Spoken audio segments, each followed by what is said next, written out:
Welcome back to Late to Grid. So, wow, Let's wrong reboot. podcast. Yes, let's reboot, shall we? Welcome back to the Late to Chess podcast. I'm back with, Reboot. Reboot that one. Are you sure? I don't know, is it? Isn't that where I was at? Yeah, I go think ahead, that's where we're try. at. We have too many podcasts. All right, take number four. hmm Welcome back to the Late to Chess podcast. I'm still the host, Bill, and I have a guest host, which she will be on rather infrequently. We may have to get an email barrage to get Miss Vicky to come back on at some point in the future. But welcome, Miss Vicky. Hi. How So, are Miss you? Vicky, there was two episodes where I asked for your help, one question each, and Yes. you apparently were drinking one night and said yes. And what was your second question for the pod? I would say, where does your chess background, why did you get involved with it, and what is your current status? Okay, so uh, looking to update. Let's see. I started playing when I was a kid. I think most people who play chess start when they're fairly young, and it's just another board game to me. And I liked board games. You know that we have lots of board games downstairs, and we have traveled across the country with many board games, and we routinely play them. So chess was a board game. However, I did not know the depth of the game itself, and really, I just played. I like to refer to it as Parker Brother rules. Chess came in a box that was, a rectangular box, and it came with chess pieces and checker pieces, sometimes backgammon pieces. Who knows? And it had like a couple rules. It had, how the pieces moved, how you win the game, how you lose the game. I don't think uh, I knew what castling was, which is kind of a chess move where, I'm not sure you know what it is, but it's almost required to play in the game, modern game now. I didn't know what en passant was. I didn't even know those words existed. I did take French later, but I was playing as a kid.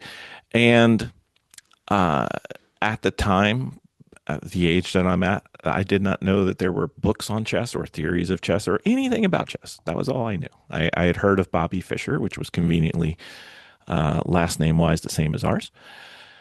But that was kind of it. So I played, and largely I think I played my mother like three times, and she was terrible. And then I played my father, and we were kind of the same. And we did really bad chess moves at looking back on it from what I know now, because we didn't know any better. So eventually I started playing against the kids at school. I would routinely beat them. There was no chess tournament. There was no chess team. It was just people playing chess. And then one day I went over to a friend's house in college. I was still an undergrad. And I saw a chessboard and I said, "Oh, that's kind of fun. I like playing chess. I play chess." And he's like, "Oh, you play?" And I'm like, "Yeah, it used to be pretty good. Against the people that I was playing, I was okay." So I played him and he beat me.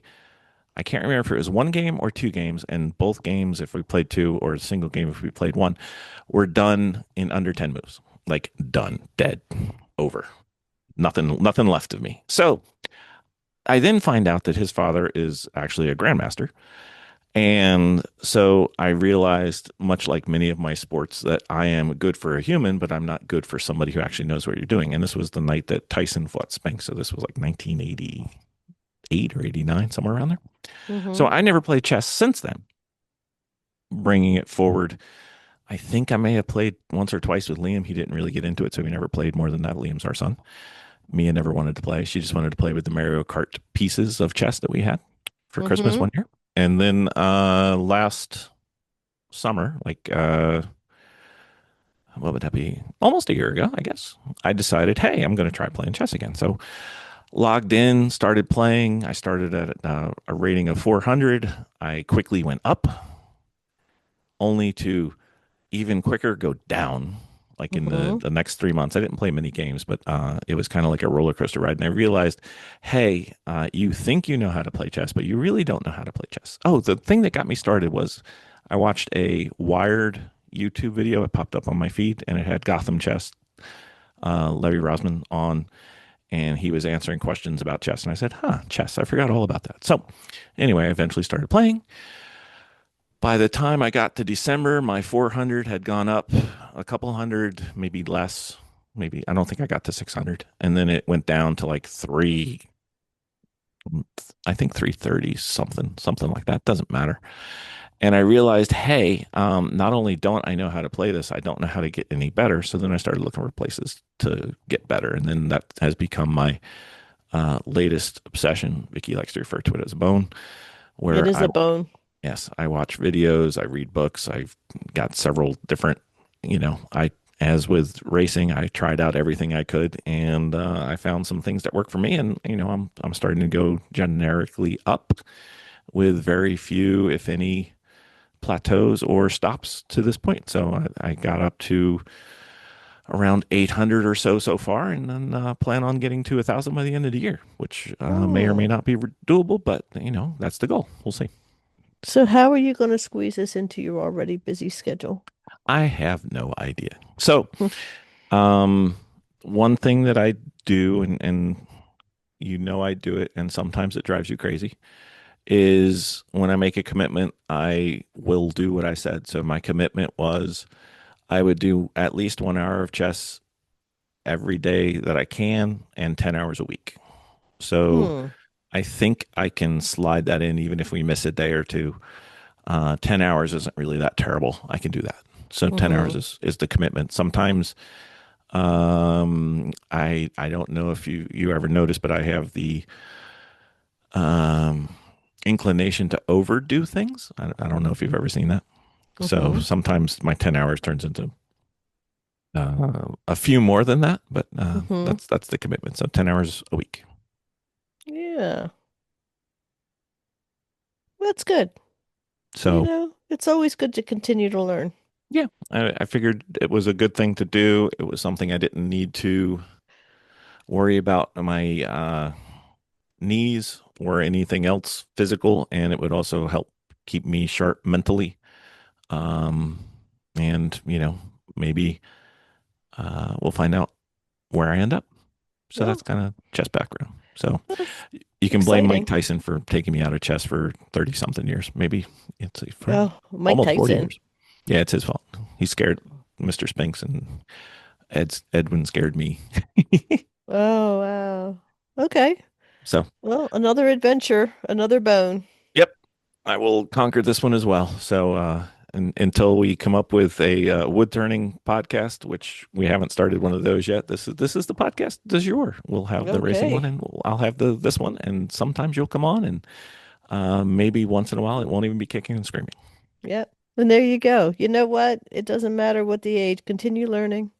It's a path. Like I am not able to probably teach somebody who's much better than me, and I'm potentially able to help someone who's not quite as far along as I am. But Hmm. um, everybody can help everybody along the path, and even if you're somewhat close to me but better, I may know something different or Hmm. in a different way, and we can learn together. So that's kind of I hope the podcast works out, and that's kind of the goal of the podcast is to help people, start the game and get better. And I've met a few people who were scared to play online or scared to play in person, or I was even part of that when I asked you for Father's Day. You're like, "What do you want?" And I said, "Well, this electronic chessboard I can play against a computer, and no stress there." But sometimes it's intimidating, and it really shouldn't be because much like most of the sports we've done before, the people who are there have a shared like of the game and want to play the game with you. So um, any intimidation or any trepidation to come to play against people should largely be zero, as opposed Yeah. to. So it's a fictional fear. So also part of the pod. So that's it. Well, there you go. There I you go. was excited about the new adventure. Yep. So you're gonna start playing now. No, it's not my thing. I got too many other things. Sometimes you gotta choose what thing is your thing. Yes. Yes. So At I'm the gonna time. play chess, and you're gonna row a boat, There you go. paddle a canoe. That's right. It's my jam right now is canoeing and vegetable gardening at the moment. Hmm. Is there any double meaning to vegetable gardening when you're talking about me, or is there? No, no, no. I'm excited about your new adventure. You're excited when I get beat by a 10-year-old. That's very hilarious. Yes, I'm aware. Anyway, Thank you, miss. Thanks for coming on. You're welcome.